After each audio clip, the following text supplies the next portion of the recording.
Hey everyone, it's Sega Mega Drive here, and I am back on YouTube. My channel is going to be filled with videos over the next couple of months, if not years.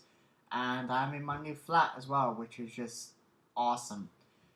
In today's video, I'm going to be showing off some gaming pickups, and one in particular that's going to be fucking immense for this channel and for me personally.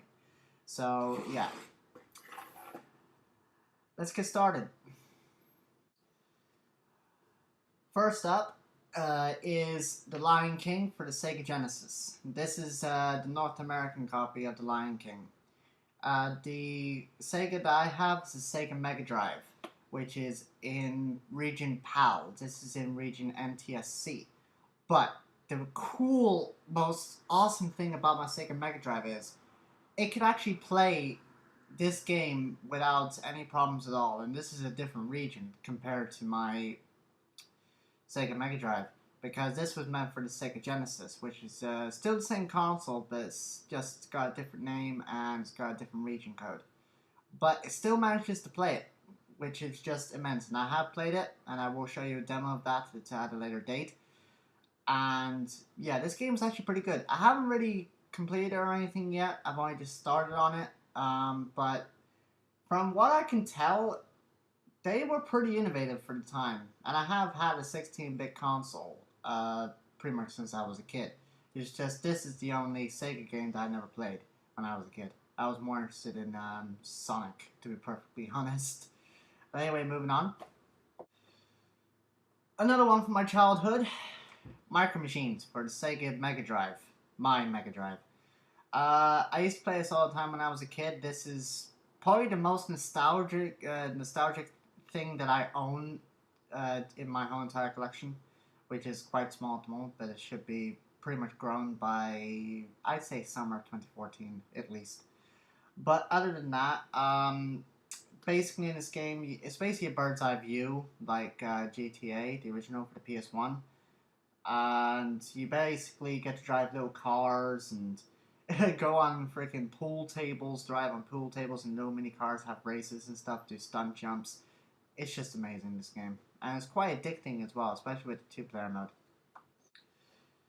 Next up is a Mega Collection that has 3 games in one cartridge. This has Revenge of Shinobi, Streets of Rage, and Golden Axe. I have played these two right here, but I haven't played this one, Golden Axe. These two I was pretty much addicted to apart from Sonic. Shinobi in particular, because of throwing ninja stars, daggers, and just seeing your enemies blow up in a ball of flames. It's just immense. It really is. I mean, to be perfectly honest, if I had to compare Shinobi to something else like Ninja Gaiden for the NES, they're both awesome, but they're completely different games for completely different consoles. I mean, the NES is 8-bit, where the Sega Mega Drive is 16-bit. But I have to admit, I would recommend getting both of them. Because Shinobi has its own difficulty. It's pretty much not easy at all for most levels. But Ninja Gaiden's a completely different story. That is hard to complete. Especially Ninja Gaiden 2 or 3. I think the first one's the hardest, I believe. From what I've played anyway. But then again, I don't have the actual game yet. I've only played on emulators on Windows. Next up is Aladdin for the Sega Mega Drive. I have played Aladdin, but not on the Sega Mega Drive. I played it on the Virtual Console emulators on Windows. And I have to admit, compared to the emulator version, obviously console version is definitely better, because at the end of the day you're sitting in front of the sofa or sitting on the sofa or laying on a bed, and you have a TV in front of you like I do back there, playing the actual game pretty much. But about this game, I don't really know much about it.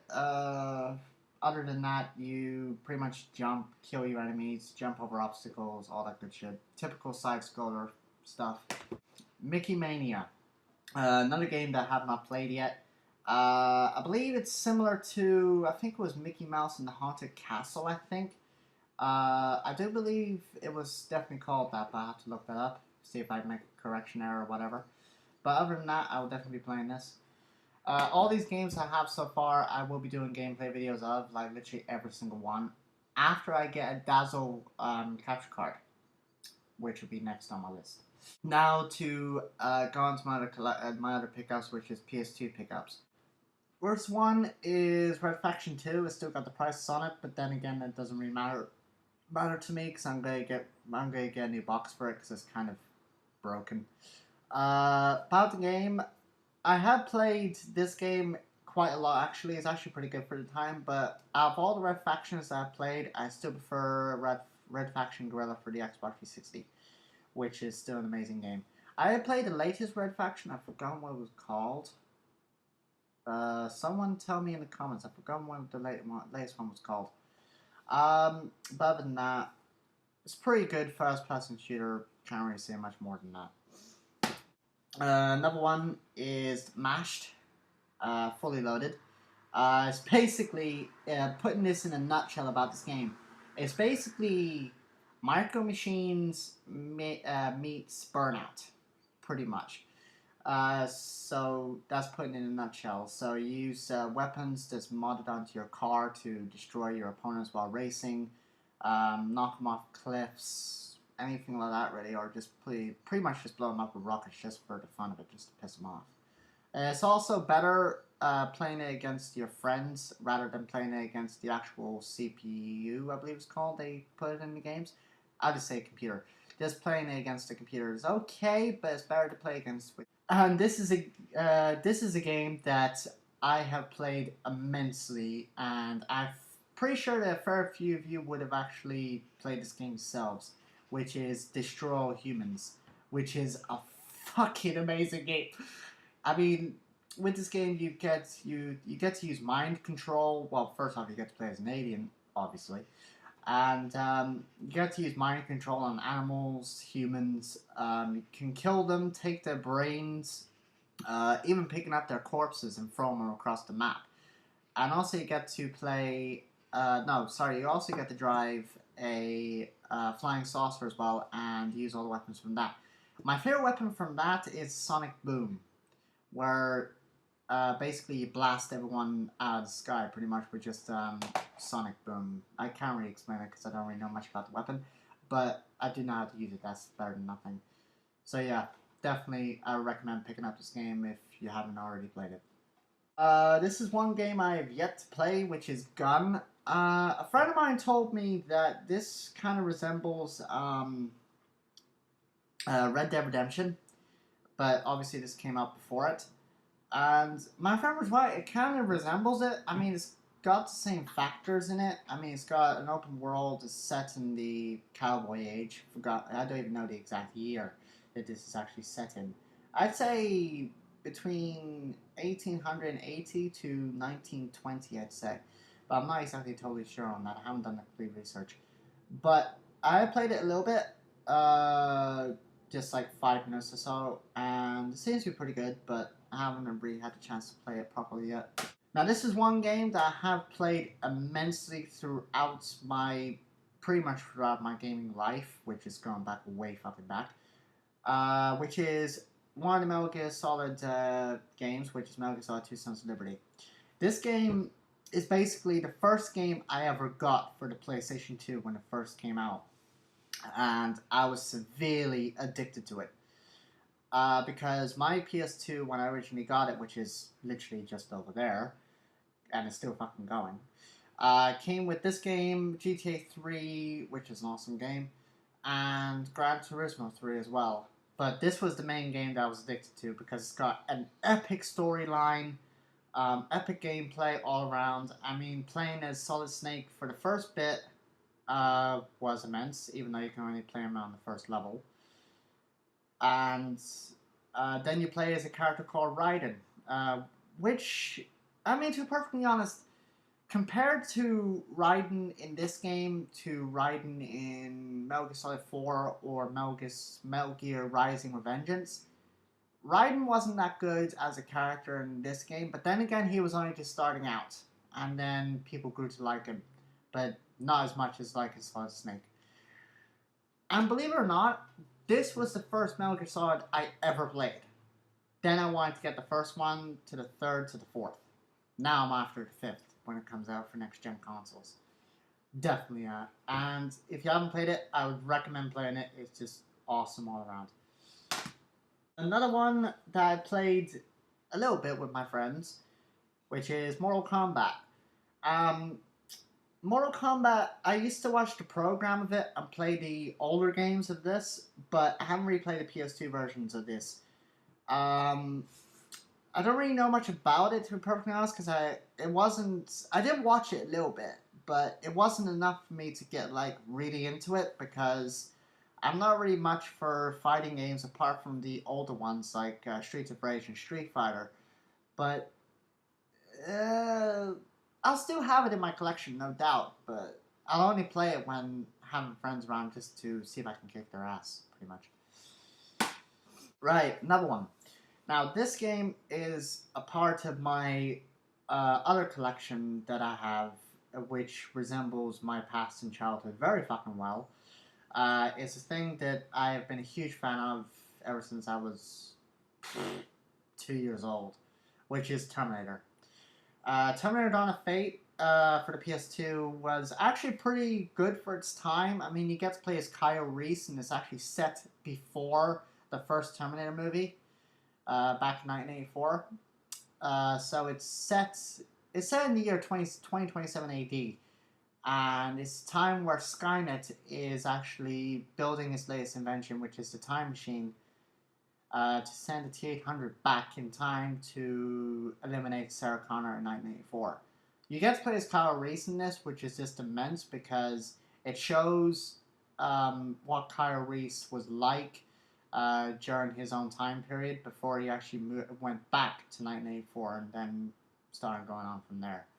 But other than that, if I had to play any other Terminator game apart from this, it would be Terminator Salvation for the Xbox 360. It was very short, but it was pretty good. And Terminator 3 Rise of the Machines and Terminator 3 Redemption. No, Terminator 3 Redemption mostly, because that is just immense. I wish I actually had it, actually. And another one that literally everyone would know, because one game actually came out not too long ago. Grand Theft Auto San Andreas. Awesome game. For me personally, San Andreas was the best out of all of them for the PS2 era. Vice City was pretty good, so was GTA 3, but San Andreas was pretty much where it hit home, really. Didn't like the Xbox version because I really wasn't a big fan of Xbox back then, but yeah, it's just immense, this game. And now I am totally addicted to GTA 5, apart from still addicted to this, because the cheats on this are still fucking awesome to this day. And including, I don't know if anyone remembers, back in the day, there was a whole big thing where computer hackers hacked into San Andreas and unlocked the hot coffee cheat. If anyone remembers that, please let me know in the comments, and you'll definitely know what I'm talking about then. Right, now, for the main pickup of my collection, to add to my collection pretty much, is the most insane thing that I have, which was very hard to find where I live. I literally do refuse to buy one on eBay because there's really no point. I'd rather just find it myself.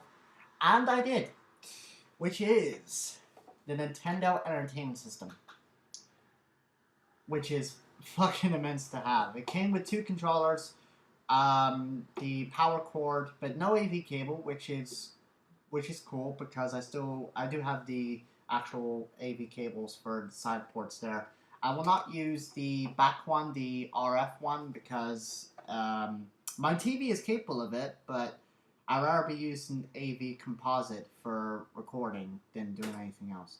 Than using any other video connection that's far more retro than actual composite. But apart from that, I don't have any games for it yet, but I do intend to. This is the actual PAL version, I believe. I hope it is. Well, if it's not, to be perfectly honest, if this was the NTSC version that I got by accident, that would be fucking immense. That way I can actually play the games with the right titles, because over here in the UK, the titles for like Contra, Ninja Gaiden and stuff like that in North America have complete different titles over here, which is very fucking annoying. It really is. I mean, it makes it harder for me to actually get the whole entire NES library for the PAL. So that's why I'm thinking if this is the PAL version, I'll still keep this one, of course. But if it's the PAL version, then fair enough, I will get a few PAL games for it. But I will still be end up hunting for the Super Famicom Japanese version.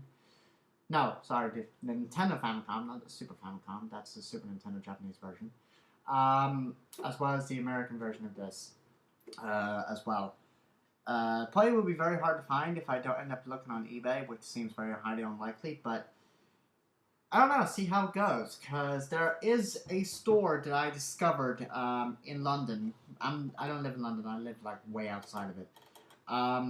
Where they have retro. Well, it's a retro game store where they have everything from the Commodore 64 all the way up to the original Xbox. No higher than that. They have NES games as well as Sega Mega Drive, Saturn, Sega CD, the whole lot. They have literally all of the best ones you can ever find. And go for quite cheap prices as well. Yeah, so for those of you that live in London or in the UK in general, I would suggest go on Google now and type in Retro Game Base, and the first link that you see, that'll be it. And they'll have the address, contact numbers as well. You don't have to go to the actual store, which is a good thing. That's if you live like way on the other side of UK. So you can actually buy their stock off eBay, which is pretty fucking immense. As well as they do console modifications as well. So, better than nothing. Oh, man. I haven't done a long video like this in ages. Oh, fuck no. 20 minutes. Damn. So, yeah.